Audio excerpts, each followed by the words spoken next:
সাংবাদিক ভাই ও বোনেরা, আসসালামু আলাইকুম। দেখেন, আপনাকে অর্গানাইজ করতেই কীরকম কষ্ট হয়, তো পুরা দেশের আইন শৃঙ্খলা রক্ষা করতে যে কী পরিমাণ কষ্ট আপনার মনে হয় নিজেরও রিয়েলাইজ করেন।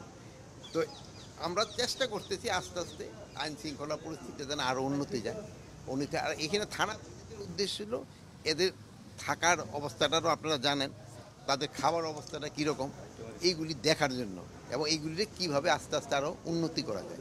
যেহেতু তাকে থেকে কাজ আদায় করতে হলে তাদের খাবারের দিক দিয়েও আমার খেয়াল রাখতে হবে, তাকে থাকার দিকেও খেয়াল রাখতে হবে। এইগুলির জন্য এখানে কিন্তু এই জন্যই কিন্তু এই ভিজিটটা করা। পোস্টিং হওয়ার পরেও যদি যে যায় নাই তাদের ক্ষেত্রে আমরা অবশ্যই অ্যাকশন নিব। আপনারা জানেন ঢাকায় প্রায় সবই নতুন। আপনি কোথা থেকে আসছেন?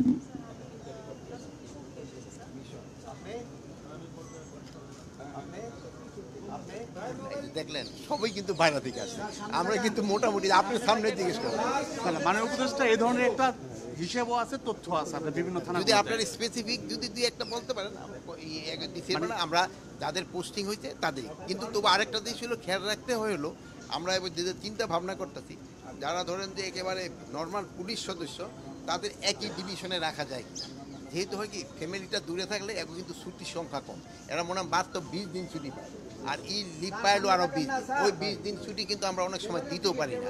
এই জন্য ফ্যামিলিটা যেন তাড়াতাড়ি দেখা করে সরতে পারে। যেমন ধরেন এখন শুনলেন যে একজনের রেশনটা তার বাসায় ওখান থেকে পৌঁছাতে হয়, তার তো একটা ছুটি দরকার। এখন যদি সে বাড়ি সেই রংপুর বা রাজশাহী হয়, ওখান থেকে একটু সমস্যা হয়।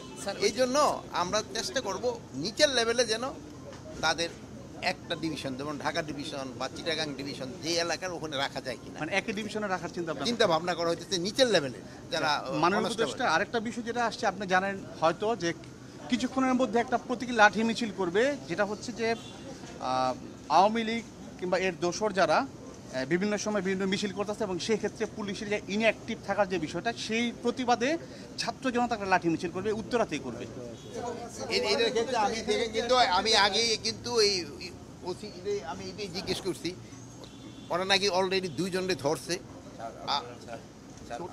আপনি কি মনে করেন পুলিশের এই ইনঅ্যাক্টিভনেস যেটা, সেটা ঘটনাটা সত্য? যেহেতু মিছিল হয়েছে, এটা তো আর কোনো, এটার ভিতরে তো কারো কোনো সন্দেহ নেই।